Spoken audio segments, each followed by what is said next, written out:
Hello everyone, আসসালামু আলাইকুম। সবাইকে কেমন আছেন সবাই? আশা করি আপনারা সবাই ভালো আছেন।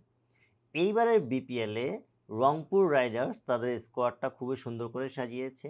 আজকের এই ভিডিওতে আমি মেইনলি কথা বলবো রংপুর রাইডার্সের স্কোয়াড নিয়ে। তাদের স্কোয়াডে কারা কারা আছেন, দেশীয় প্লেয়ার কারা কারা খেলছেন, বিদেশি কারা কারা খেলছেন, তাদের batting depth, bowling depth, strategy কী হতে পারে, প্লেইং 11 কী হতে পারে, এসব নিয়ে আজকে কথা বলবো। চলুন তবে দেরি না করে শুরু করা যাক। রংপুর রাইডার্সের এই দলটি দেখলে অনেকেই বলতে পারে এখানে আসলে আপনার যদি দেশীয় প্লেয়ারদের কথা বলি খুব সিনিয়র প্লেয়ার পাবেন না, কিন্তু তাদের সবথেকে প্লাস পয়েন্ট আমার কাছে যেটা মনে হয় সেটা হচ্ছে এখানে অলরাউন্ডার বেশি। রংপুর দলটাতে অলরাউন্ডার, প্রচুর অলরাউন্ডার, এবং তারা আসলে দেশীয় প্লেয়ারদের কথায় যদি বলি বা আমি যদি অলরাউন্ডার ধরেই কাউন্ট করি, অলরাউন্ডার দিয়ে তারা যদি প্লেইং 11 সাজায় সেক্ষেত্রে তারা প্রায় 5 জন বলারই পাবে যারা অলরাউন্ডার। সো এটা আসলে একটা দলের জন্য অনেক ভালো, কারণ একটা দলে যখন এতগুলো অলরাউন্ডার থাকবে তখন তাদের আসলে ব্যাটিং অপশন বেশি থাকে, বলিং অপশন বেশি থাকে, বলিংয়ের ভ্যারাইটি অনেক থাকে। সো এটা তাদের জন্য খুব প্লাস পয়েন্ট হবে। এখন আমি যদি রংপুরের স্কোয়াডটা দেখতে চাই, স্কোয়াডের দেশীয় প্লেয়ারের দিকে দেখতে চাই, তাহলে কারা কারা আছেন?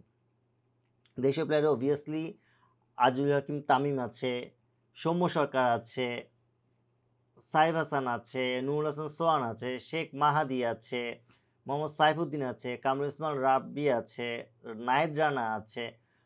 ইভেন হচ্ছে তাদের যদি আমি বেঞ্চের দিকেও চোখ দিই, বেঞ্চে সেক্ষেত্রে রেজা আছে, রাকিবুল আছে, তুষার আছে, ইরফান শুক্কুর আছে। সো অনেকগুলো প্লেয়ার, অনেকগুলো অপশন। ইভেন আপনি যদি বিদেশি প্লেয়ারের দিকে দেখেন, বিদেশি প্লেয়ারে কারা আছে? কার্টিস কাম্পার আছে, ইফতেখার আছে, খুশদিল শাহ আছে, আপনার এছাড়াও অ্যালেক্স হেলস আছে। সো অনেকগুলো অপশন আছে। আকিব জাভেদ আছে, সেদিকুল্লাহ আতাল আছে, টেইলর আছে। রংপুর আলটিমেটলি যেটা হচ্ছে তাদের প্লেয়ার তারা যথেষ্ট গুছিয়ে নিয়েছে, কিন্তু সবথেকে ইন্টারেস্টিং ব্যাপার যে জিনিস, ইন্টারেস্টিং ব্যাপারটা হচ্ছে যদি আপনি এই দলটাকে এখন প্লেইং 11-এ আনেন, প্লেইং 11-এ দেখেন আমার সৌম্য সরকার যেহেতু প্রথমে ইনজুরিতে আছে, সে শুরুতে কয়েকটা ম্যাচ খেলতে পারবে না, তার জায়গায় খেলবে আজিজুল হাকিম তামিম।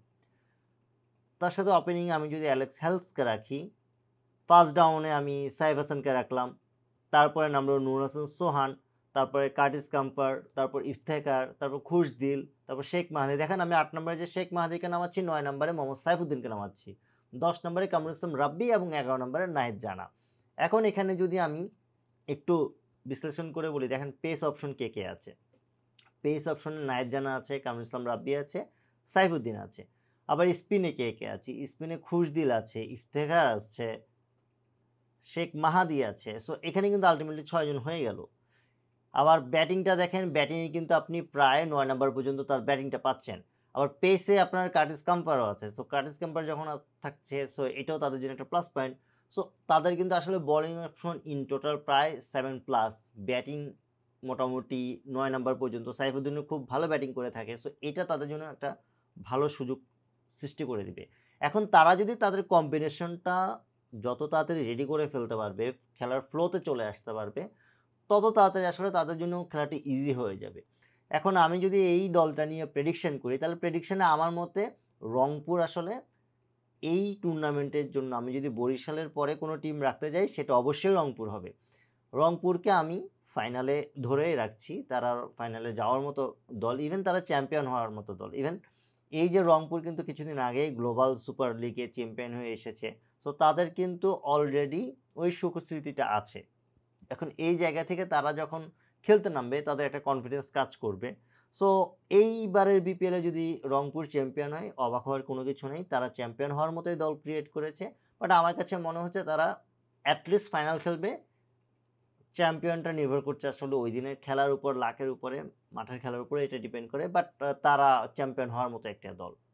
আপনার মতে রংপুরের প্লেইং 11 কী হবে, তারা কতদূর যেতে পারবে, আপনার প্রেডিকশন কি, অবশ্যই কমেন্টে জানাবেন। আজ এ পর্যন্তই। এতক্ষণ পর্যন্ত সাথে থেকে ভিডিওটি সম্পূর্ণ দেখার জন্য ধন্যবাদ। এই ভিডিওটি যদি আপনাদের ভালো লেগে থাকে তাহলে অবশ্যই লাইক, কমেন্ট, শেয়ার এবং সাবস্ক্রাইব করে পাশে থাকবেন। এই ভিডিও নিয়ে আপনাদের যত মতামত আছে অবশ্যই কমেন্টে জানাবেন। নেক্সট নতুন কোনো ভিডিও নিয়ে আপনাদের মধ্যে চলে আসার আশা ব্যক্ত করে আজ বিদায় নিচ্ছি। আল্লাহ হাফেজ।